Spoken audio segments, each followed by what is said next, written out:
Yun, nagbabalik tayo para sa first toss na mga warriors natin. Nandito kami sa may Gedli, ito sa may Pure Gold Kalumpit. Ayan, dito tayo sa may tabi ng daan, sa may init. So ngayon tayo magtotos para sa south natin na training. 10 na ibon, tapos kung di ako nagkakamali, 5 sa Old Loop boy, no? Yun, 5 sa Old Loop, tapos 5 din sa Dream Loop. So ito yung mga kalapati natin. Ayun, nandun, puntahan natin. Ito sila. Siya si Idol Madla, nakakahanga, may mga hawak, gandang linyada. Ika'y inspirasyon kung bakit hanggang ngayon ako'y palaging kumakarera. Yun, ito, lapitan natin isa-isa yung mga warriors natin. Medyo parang sardinas na sila dito sa training box. So ilan na off color nito boy? 2 lang. White flight yung isa. Yung malaki to? Ito yung malaking white flight mga kalaputik. So naiiwan. Tapat natin dito. Ayun. So nandito, nalipat na dito yung paborito kong ibon, si off color. Ayan yung ating pencil white flight pied. Saka yung nasa likod yung white flight. Saka si itik. Si itik nandito, si itik eh. Ayun si itik mga kalaputik. So buksan natin para malapad mo. Kayo lilipad boy, bubuksan ko lang. Ayan na sila mga warriors natin. Kung tayo lilipad wala pa sa oras. So mga 2 minuto pa bago natin sila release. 6:55 na mga kalapatids, pwede na nating i-release yung mga warriors natin. Diyan mo tatapat, angat mo. Angat daw ni Madla 2. Dito tayo sa kabilang side na to. Ayan. Sige boy, larga mo na. Let's do this. Let's go. Ayan, totosan ni Madla 2, banat. Pero bago ang lahat ay doon salamat nga pala sa naibahagi mong nakakahalaga sa aking kapapanood. Marami akong natutunan bukod sa high blood si Warden, estilong pangmalakasan kasama na mga tips mo, mga vitamins, mga daily maintenance, pati na morning routines. Ang galing-galing mo idol, wala na akong masabi lalo na sa pagpi-free flight ng mga kalapate. Siya'y kalapatistang napakagaling na kinakilala. Di mo ma-compare dun sa iba. Taglay niyang kakayahan ay kinakamisa. Siya si Idol Madla, nakakahanga, may mga hawak, gandang linyada. Ika'y inspirasyon kung bakit hanggang ngayon ako'y palaging kumakarera. Ano usapang ibon ba o dito malupit? May naipanalo na. Sana yung mga tropa pits nating warriors ay nasa na, lumilipad na, yun o. So 10 yan mga kalapatid, sabi ko sa inyo diba, aabutin natin yung 10 to 12 na warriors minimum per toss natin. So ito na nga yun, ayun sila o. So diretso yan, dyan lang naman yan sa gawing kaliwa yung area natin, dahil halos kapalit na tayo. Ayan o, so yung kalumpit na to, mga ano siguro to, no? Mga 8 to 10 kilometers na siguro sa amin to. Sa may bandang Pulilan, ano na yung Pulilan eh, nasa 10 na yata yun mga kalapatids mula dito. So, siguro 8 lang to, or 7, mga ganun, 7. Kasi dati minomotor ko to papunta ng Pulilan, no? Kaya kabisado ko yung oras. Nasaan na yung mga ibon boy? Wala na. Saan? Tubago sa madilim pala doon, ayun oh. Madilim doon, sa gawi doon. Wala na yung mga kalapati natin mga kalapatids. Malis na. So kita-kits tayo sa bahay. Tingnan natin kung aabutan pa natin sila. Kasi nakauwi na tayo mga kalapatid. Sobrang init lang.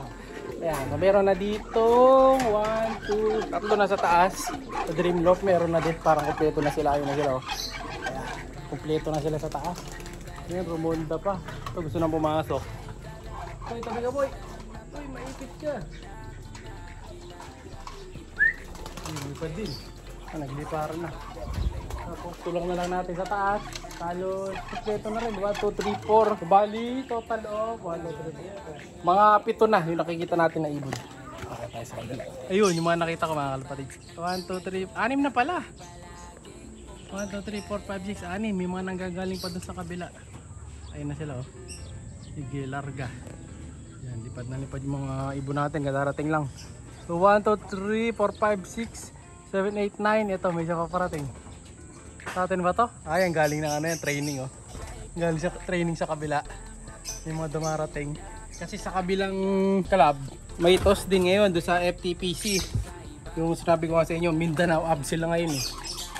Hindi pa rin ma-off color. Mamaya check natin pagpasok natin dun sa loob. Loob tayo, hindi tayo makahabol dun. So late na. Mamaya papakita ko sa inyo yung mga kasali natin dyan. Ha? Magbubukas muna ako ng kulungan. Magpapakain dahil tanghali na rin. Eh, so, yun.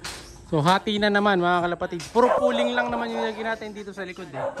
Meron tayong dalawa dito na sasali na hindi speedbird. Pero karamihan dyan speedbird. Kasi yung mga ano natin nagbabalik na.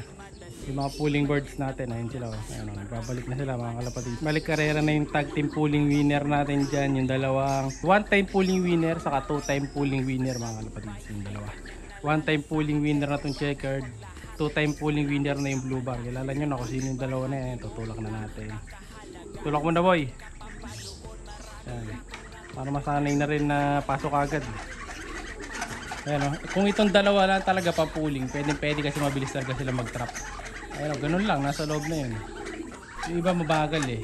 Pero okay lang, di naman natin pupooling yung mga yun, lalo sa dream loop. Bali yung mga sinakay natin sa toast kanina, eto yon si Paasa Junior mga kalapatid. So yan, oh, napakagandang ibon, si checkered. So ano na to, ito yung one time pooling winner natin. Ayun naman yung ating winning defending two time pooling winner, napakagandang ibon din. Pero ako mas gusto ko yung ano na ito, yung formahan na ito mga kalapatids, kasi mas maangas ang itsura niya. Ayan, oh. Diba? Mas maganda dati nga nung ibon natin na to eh.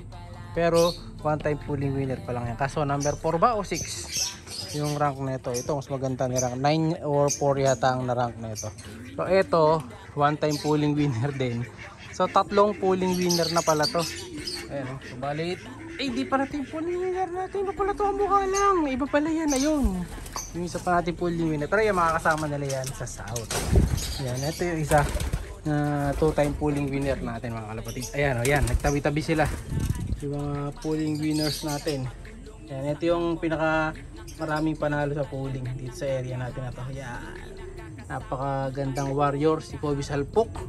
Tapos susubukan nilang madagdagan pa yung mga record nila. Hindi ko pa rin nagagawa ng ano nila. Yung mga ID nila hanggang ngayon tagal na pala, wala pa rin silang ID. Kailangan magawa na natin yun. Nagawa tayo nung ang picturean. Puro sila na lang dyan. Ayan, apat na lang sila dyan. Kasi nga speedbird nilang kinakabit natin dito. Inubos na talaga natin. Wala nang laman ang old loop natin mga kalapatid. So, ayan, so nasa na yung mga kalapati natin kasi lahat nandun na sa taas. Focus na tayo dun sa taas. Tapos yun, nakita tayo para makita nyo yung mga sinakay natin kanina. Ito yun, yung mga sinakay natin kanina. Ayun, nahiya, lumabas yung dalawa. Yan. Ito yung checkered na galing ng north. Lipat na natin sa south. Pati yun, yung blue bar. Tapos, ito pa, yung white flight. Diba, 10 yan mga kalapatids eh. Tapos yung off color na isa pa. Ay, dalawa. So, lima sa taas, diba, sa likod. Sana ba? Yun, yung dalawa. Of color, ayan, sama sa lineup natin. Yun, parehong lalaki. Ito pa isa, hindi makita sana. Ayan, yung color na isa mga kalapatid. Napakagandang ibon. Siya'y kalapatistang napakagaling na kinakilala.